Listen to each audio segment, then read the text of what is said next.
Bom, hoje o celular se faz extremamente necessário nas nossas vidas, né? Pelo menos é o que é pregado e tal, para que nós sejamos melhor informados, para que nós tenhamos contato com pessoas, né?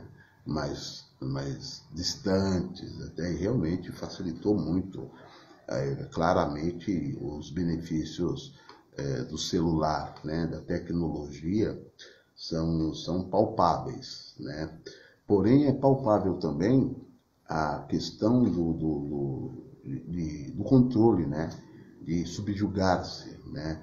De deixar, permitir que outra pessoa escreva a sua história e apague as suas cicatrizes, né? Porque, na verdade, as nossas cicatrizes ninguém quer saber, né? Na verdade. Ninguém olha uma cicatriz sua e fala, olha, por que você tem essa cicatriz? Como aconteceu, né? Então as pessoas, elas preferem não saber, né, a sua própria história. Elas preferem que outras pessoas definam o que é certo ou errado, né, em questão de religiosidade, em questão de costume, em questão de vestimenta, né, a mídia, o controle da massa, né?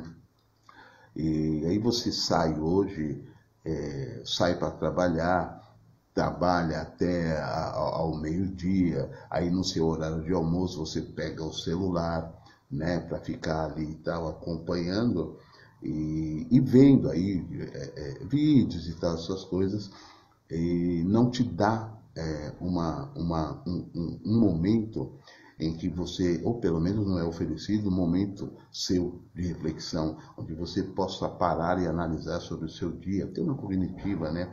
Ter uma opinião própria em relação a tudo que você está vendo e vivendo, né? Às vezes você vê uma coisa, mas aí a, a massa, ela te induz a uma outra visão baseada na opinião de uma única pessoa que é espalhada e tal, e aí você deixa de ter a sua própria cognitiva, o seu próprio direcionamento da sua vida e muitas vezes apaga-se a sua própria história para viver a história de outras pessoas, né? Então, é sempre colocado celulares, filmes, né, novelas, esses reality shows aí que tem, para manter a grande massa sob controle, né, para controlar e tal, controlar a perspectiva, controlar a religiosidade, ter um parâmetro, um balanço, né, daquilo que eles mesmos controlam e mandam, né. Diferente a pessoa que tem insights e tal, de que tem uma nova visão, tem uma visão diferenciada, são geralmente as pessoas que têm tempo para analisar e se interessam, pela própria vida e própria história, né? Então, a pessoa que tem um insight, que vê um outro caminho, que fala sobre um caminho que é totalmente diferente daquilo que o mundo rege, essas pessoas elas acabam virando vilões, né? Entendeu? Acabam virando vilões e vítimas, muitas vezes, né? Dado a história aí da caça às bruxas, né? Que, na verdade, não tinha nenhum crime físico, né? Senão, o medo levou essas mulheres, né? Ao que foi levado, né? Atos de crueldade de que uma pessoa seria incapaz de fazer, mas a massa, ela decidiu que esse grupo de pessoas não deveriam mais existir por conta da crença de um, que disse que aquilo não era possível. E geralmente esse um, ele é tido, colocado como o mestre, o senhor do conhecimento, né? E que leva a esse tipo de ato. Por exemplo, você numa igreja ou numa questão de religiosa, a questão de religiosidade, quem está dentro desta religião é abraçado, cuidado e, né, conduzido. E quem está fora, quase que grande maioria morte, desprezo, né? Se pode falar uma palavra um pouco mais grossa. Então, até na forma de se expressar aqui, deve-se ter muito cautela, porque se pode ter represálias em relação às falas. Então, deve ser dito com muita responsabilidade. Então, eu quero ler aqui uma fala do filósofo Albert Camus, tá? Que diz o seguinte: a única maneira de lidar com o mundo não livre é tornar-se absolutamente livre, de modo que sua própria existência seja um ato de rebelião, né? O que aconteceu aí, que segue-se a história. A gente vê aí a questão de Hitler, a questão de, né, fascismo, que quase que a grande, mundialmente, né, levou a crença de um único homem em relação à fé, a crenças, né, cometeu atos, né, que a gente conhece a história.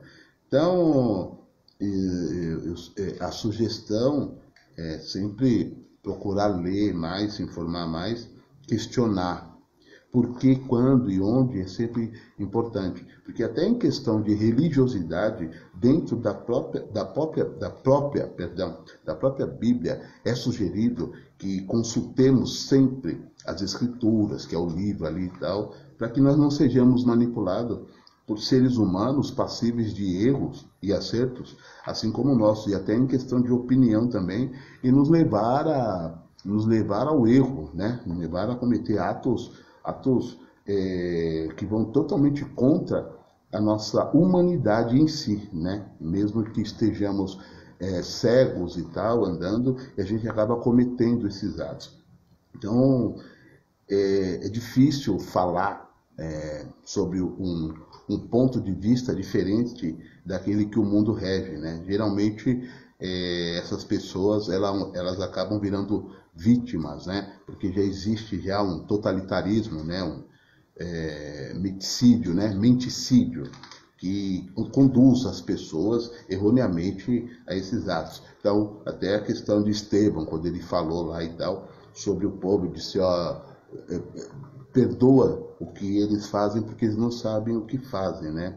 Porque é um controle que as pessoas dão para outras pessoas total sobre a sua vida, sobre seus filhos, sobre a sua segurança, sobre o seu jeito de falar, seu jeito de vestir, né? E é difícil quando você toma essa decisão para falar acerca desses assuntos e esperar uma grande aceitação, né? Até porque encontra-se resistência. Então, algumas pessoas têm esses insights e querem dividir esses insights, né? E a questão é saber equilibrar a forma de divisão desses insights para que nós não nos tornamos vítimas, que a grande maioria acaba virando vítima, né? Porque você está falando contra toda uma crença, toda uma expectativa, todo um controle mental que já é inserido, né? E aí fica mais difícil. Eu até costumo falar, aí um período de investimento durante todo o ano, o check-in desses investimentos chega geralmente a cada 12 meses para verificar, para colocar um termômetro na sociedade, na humanidade, com esses reality shows e tal que vem acontecendo, prendendo e decidindo, né, entre o certo e o errado. Agora, não é a mídia, na verdade. A mídia ela controla a sua decisão e depois ela faz aí um check-in, né, que são esses realities, para saber como é que foi o trabalho dela no período desses 12 anos, e é onde ali cria-se muitos nichos, cria-se falas, livros, vendido, carros, perfumes e posições, crenças, pesada, baseada nesses realities aí. Então, fica aí mais uma vez, só essa fala, já foi muito distante. A única maneira de lidar com um mundo não livre é tornar-se absolutamente livre, de modo que sua própria existência seja um ato de rebelião. Albert Camus, tá bom? Valeu, obrigado. Bom dia. Café com filosofia.